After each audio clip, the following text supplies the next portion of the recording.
ಅನ್ನಭಾಗ್ಯ ಯೋಜನೆ ಅಡಿಯಲ್ಲಿ ಸರ್ಕಾರ ಇಡ್ತಾ ಇರುವಂತಹ ಈ ಹೆಜ್ಜೆಯ ಹಿಂದೆ ಇರುವಂತಹ ಲೆಕ್ಕಾಚಾರ ಏನು?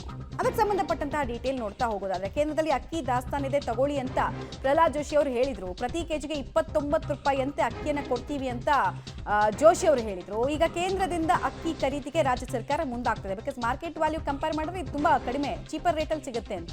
ಈ ತಿಂಗಳಿಂದಲೇ 10 ಕೆಜಿ ಅಕ್ಕಿ ಈ ಮೂಲಕ ಸಿಗ್ತಾ ಇದೆ. ಸೊ ಅನ್ನಭಾಗ್ಯಕ್ಕೆ ಅಕ್ಕಿ ಎಷ್ಟು ಬೇಕಾಗತ್ತೆ, ಮೆಟ್ರಿಕ್ ಟನ್ ಲೆಕ್ಕಾಚಾರದಲ್ಲಿ ನಾವು ಮಾತಾಡಬೇಕಾಗತ್ತೆ. ಮತ್ತೆ ಅನ್ನಭಾಗ್ಯಕ್ಕೆ ಎಷ್ಟು ವೆಚ್ಚ ಆಗತ್ತೆ ಅನ್ನೋದರ ಡೀಟೇಲ್ಸ್ ಕೂಡ ಡಿಕೋಡ್ ಮಾಡ್ಕೊಡ್ತೀವಿ ನಿಮಗೆ. ಕೇಂದ್ರದಲ್ಲಿ ಅಕ್ಕಿ ದಾಸ್ತಾನಿದೆ ಅಂತ ಪ್ರಹ್ಲಾದ್ ಜೋಶಿ ಅವರು ಹೇಳಿದ್ರು. ಸೊ ಆಲ್ಮೋಸ್ಟ್ ಕೇಂದ್ರದಿಂದ ನಮಗೆ ವರ್ಷಕ್ಕೇನಿಲ್ಲ ಅಂದ್ರು ಈ ಅನ್ನಭಾಗ್ಯ ಯೋಜನೆ ಅಡಿಯಲ್ಲಿ ಆಲ್ಮೋಸ್ಟ್ 2 ಲಕ್ಷ ಮೆಟ್ರಿಕ್ ಟನ್ಗೂ ನೋಡಿ ಬಂತು ಡೀಟೇಲ್ಸ್ ಅದ್ರದ್ದು. ಕರ್ನಾಟಕಕ್ಕೆ 2.36 ಲಕ್ಷ ಮೆಟ್ರಿಕ್ ಟನ್ನ ಅಕ್ಕಿ ಅಗತ್ಯತೆ ಇದೆ. ಅನ್ನಭಾಗ್ಯ ಯೋಜನೆಯಡಿ ಪ್ರತಿ ಫಲಾನುಭವಿಗೆ 10 ಕೆಜಿನ ತಲುಪಿಸ್ಬೇಕು ಅಂತ ಅಂದ್ರೆ. ಸೊ ಈ 2.36 ಲಕ್ಷ ಮೆಟ್ರಿಕ್ ಟನ್ನನ್ನು ನಾವು ತಿಂಗಳ ಲೆಕ್ಕದಲ್ಲಿ ತಗೊಂಡ್ರೆ ನಿಮ್ಗೆ ಅದು ಫಸ್ಟು ನಾವು ನಿಮಗೆ ಕೇಂದ್ರ ಅಕ್ಕಿ ಬೆಲೆಯನ್ನು ಎಷ್ಟು ರೂಪಾಯಿಂದ ಎಷ್ಟು ರೂಪಾಯಿಗೆ ಇಳಿಸಿದೆ ಅನ್ನೋದನ್ನ ಹೇಳ್ತಾ ಇದ್ದೀವಿ. 34 ರೂಪಾಯಿ ಅಂತ ಮುಂಚೆ ಚರ್ಚೆ ಮಾಡಿದ್ರು, ಬಟ್ ಆ ಬೆಲೆ ವರ್ಕೌಟ್ ಆಗಿರಲಿಲ್ಲ. ಈಗ ಅದನ್ನು 29 ರೂಪಾಯಿಗೆ ಇಳಿಸಿದೆ. ಈಗ 28 ರೂಪಾಯಿಗೆ ಕೆಜಿ ಅಕ್ಕಿ ಕೊಡೋ ಬಗ್ಗೆ ಪ್ರಸ್ತಾಪವನ್ನ ಮಾಡಲಾಗಿದೆ. ಪ್ರಹ್ಲಾದ್ ಜೋಶಿ ಅವರು ಖುದ್ದಾಗಿ ಹೇಳಿದ್ರು ಇದನ್ನ. ಅನ್ನಭಾಗ್ಯಕ್ಕೆ ಏನಿಲ್ಲ ಅಂದ್ರು ಈ DBT ಮೂಲಕ ನಿಮಗೆ ಅಕೌಂಟಿಗೆ ದುಡ್ಡು ಹಾಕಬೇಕಲ್ಲ, ಅದಕ್ಕೆ 890 ಕೋಟಿ ರೂಪಾಯಿ ವೆಚ್ಚ ಆಗ್ತಾ ಇದೆ. DBT ಮೂಲಕ 170 ರೂಪಾಯಿ ನಿಮ್ಮ ಅಕೌಂಟ್ಗಳಿಗೆ ಬೀಳ್ತಾ ಇದೆಯಲ್ಲ, ಅದಕ್ಕೆ ಟೋಟಲ್ ಆಗಿ ಸರ್ಕಾರ ಎತ್ತಿಡಬೇಕಾದ ದುಡ್ಡು. ಆಮೇಲೆ ಅನ್ನಭಾಗ್ಯಕ್ಕೆ ವರ್ಷಕ್ಕೆ ಎಷ್ಟು ಖರ್ಚಾಗ್ತಾ ಇದೆ, ಸರ್ಕಾರ ಎಷ್ಟು ವಿನಿಯೋಗಿಸ್ತಾ ಇದೆ ಅಂತ ಕೇಳಿದ್ರೆ 10,092 ಕೋಟಿ ವೆಚ್ಚ ಆಗ್ತಾ ಇದೆ. 5 ಕೆಜಿ ಅಕ್ಕಿ ಬದಲಾಗಿ ಪ್ರತಿ ಫಲಾನುಭವಿಗಳಿಗೆ ತಿಂಗಳಿಗೆ 170 ರೂಪಾಯಿ ಅಕೌಂಟ್ಗೆ ಬಂದು ಬೀಳ್ತಾ ಇತ್ತು. ಅಂದ್ರೆ 1 ಕೆಜಿಗೆ 34 ರೂಪಾಯಿ ಅಂತ ಲೆಕ್ಕ ಇಟ್ಕೊಂಡು ಅವ್ರು ಕೊಟ್ಟಿದ್ದು 170 ರೂಪಾಯಿನ. ಈಗ ಅಕ್ಕಿ ಕೊಟ್ರೆ ಸರ್ಕಾರಕ್ಕೆ ಪ್ರತಿ ಫಲಾನುಭವಿಯಿಂದ 50 ರೂಪಾಯಿ ಸೇವಿಂಗ್ಸ್ ಆಗತ್ತೆ ಅನ್ನೋ ಮಾತು. ಅಂದ್ರೆ ಟೋಟಲ್ ಆಗಿ ಅವ್ರಿಗೆ ಕೇಂದ್ರ ಸರ್ಕಾರದಿಂದ ಪರ್ಚೇಸ್ ಮಾಡಿದ್ರೆ ತಿಂಗಳಿಗೆ ಅಂದಾಜು 100 ಕೋಟಿ, ವಾರ್ಷಿಕವಾಗಿ 1000 ಕೋಟಿ ಉಳಿತಾಯ ಆಗುವಂತಹ ಸಾಧ್ಯತೆ ಇದೆ. ಆಲ್ಮೋಸ್ಟ್ 110 ರೂಪಾಯಿ ಅಷ್ಟು ತಗಲುತ್ತೆ ಬಿಸ್ನೆಸ್ 5 ಕೆಜಿಗೆ ಅಂತ ನಾವು ಅಂದ್ಕೊಂಡ್ರು ಕೂಡ. ಸೊ ಅಲ್ಲಿಗೆ 60 ರೂಪಾಯಿ ಅಂತ ಲೆಕ್ಕ ಹಾಕಿದ್ರು ಕೂಡ ತಿಂಗಳಿಗೆ ಅಂದಾಜು 100 ಕೋಟಿ, ವರ್ಷಕ್ಕೆ 1000 ಕೋಟಿಯಷ್ಟು ಸೇವಿಂಗ್ಸ್ ಆಗುತ್ತೆ.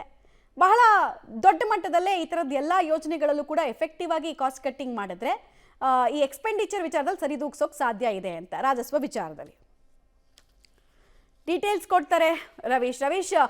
ಎಷ್ಟೊತ್ತಿಗೆ ಅಧಿಕೃತವಾಗಿ ಘೋಷಣೆ ಆಗಬಹುದು ಅಂತ, ಮತ್ತೆ ಈ ಅನ್ನಭಾಗ್ಯದ ಲೆಕ್ಕಾಚಾರವನ್ನ ಇನ್ನಷ್ಟು ಡಿಕೋಡ್ ಮಾಡೋದಾದ್ರೆ ಏನೇನು ಲೆಕ್ಕಾಚಾರವನ್ನು ಇಟ್ಕೊಂಡು ಸರ್ಕಾರ ಬಿಸ್ನೆಸ್ ಮಾಡೋದಕ್ಕೆ ಮುಂದಾಗಿದೆ? ಪ್ರಮುಖವಾಗಿ ಕಳೆದ ಆಗಸ್ಟ್ ತಿಂಗಳಲ್ಲೇ ಕೇಂದ್ರ ಸರ್ಕಾರ ನಮ್ಮ ಹತ್ರ ಅಕ್ಕಿ ತೆಗೆದುಕೊಳ್ಳಿ ಅಂತ ಕೂಡ ರಾಜ್ಯ ಸರ್ಕಾರ ಮುಂದೆ ಪ್ರಸ್ತಾಪವನ್ನು ಇಟ್ಟಿತ್ತು. ಆ ಸಂದರ್ಭದಲ್ಲಿ KS ಮುನಿಯಪ್ಪ ಅವರು ಕೂಡ ಸಕಾರಾತ್ಮಕವಾಗಿ ಸ್ಪಂದಿಸಿದ್ರು ಅಂತ ಪ್ರಹ್ಲಾದ್ ಜೋಶಿ ಅವರು ಹೇಳಿದ್ರು. ಯಾಕೆಂದ್ರೆ 2023ರಲ್ಲಿ ಅಕ್ಕಿ ರೇಟ್ ಏನಿತ್ತು ಪ್ರತಿ ಕೆಜಿಗೆ 34 ರೂಪಾಯಿ ಇತ್ತು. ಅದಾದ ಬಳಿಕ 2024ಕ್ಕೆ ಅದು ಅಕ್ಕಿ ರೇಟ್ ಕೂಡ ಕಡಿಮೆ ಆಯಿತು. 29 ರೂಪಾಯಿಗೆ ನಾವು ಅಕ್ಕಿಯನ್ನ ಕೊಡ್ತೇವೆ ಅಂತ ಕೂಡ ಕೇಂದ್ರ ಸರ್ಕಾರ ಹೇಳಿತ್ತು. ಯಾಕೆಂದ್ರೆ 23ರ ಸಂದರ್ಭದಲ್ಲಿ ಇರ್ತಕ್ಕಂಥ ಬೆಳವಣಿಗೆಗಳು ಮತ್ತೆ ಆ ಸಂದರ್ಭದಲ್ಲಿ ಎಲ್ಲೋ ಒಂದ್ ಕಡೆ ಮಳೆ ಕೊರತೆ ಬೇರೆ ಬೇರೆ ಕಾರಣಗಳಿಗೋಸ್ಕರವಾಗಿ ಆಹಾರ ಉತ್ಪಾದನೆ ಕುಸಿದಿತ್ತು. ಹಾಗಾಗಿ ಅಲ್ಲಿ ಆ ಸಂದರ್ಭದಲ್ಲಿ ಅಕ್ಕಿ ಕೊಡೋದಕ್ಕೆ ಆಗೋದಿಲ್ಲ, ಅಕ್ಕಿ ರೇಟ್ 34 ರೂಪಾಯಿ ಅಂತ ಹೇಳಿತ್ತು. ಈಗ ಅಕ್ಕಿ ದಾಸ್ತಾನು ಬಹಳ ಪ್ರಮಾಣದಲ್ಲಿದೆ. ಹಾಗಾಗಿ ಫುಡ್ ಕಾರ್ಪೊರೇಷನ್ ಮುಖಾಂತರವೇ ನೀವು ಅಕ್ಕಿಯನ್ನ ಖರೀದಿಸಬಹುದು ಅಂತ ಕೂಡ ಪ್ರಸ್ತಾಪವನ್ನು ಇಟ್ಟಿದೆ. ಹಾಗಾಗಿ 29 ರೂಪಾಯಿ ಏನಿತ್ತು, ಈಗ ಪ್ರಸ್ತಾಪ ಮಾಡಿರ್ತಕ್ಕಂಥ ಪ್ರಕಾರ 22 ರೂಪಾಯಿಗೆ ಅಕ್ಕಿ ಕೊಡೋದಕ್ಕೆ ಕೇಂದ್ರ ಸರ್ಕಾರ ಮುಂದಾಗಿದೆ ಅಂತ ಕೂಡ ಹೇಳಲಾಗ್ತಾ ಇದೆ. ಅಂದ್ರೆ ಫುಡ್ ಕಾರ್ಪೊರೇಷನ್ ಮುಖಾಂತರ.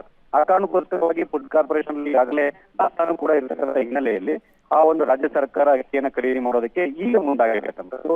ಅಂದ್ರೆ ಸುಮಾರು ಎಲ್ಲೋ ಒಂದ್ ಕಡೆ ಪ್ರತಿ ಫಲಾನುಭವಿ 50 ರಿಂದ 60 ರೂಪಾಯಿ ಆಗುವಂತಹ ಸಾಧ್ಯತೆ ಇದೆ. ಈ ಹಿನ್ನೆಲೆಯಲ್ಲಿ ರಾಜ್ಯ ಸರ್ಕಾರ.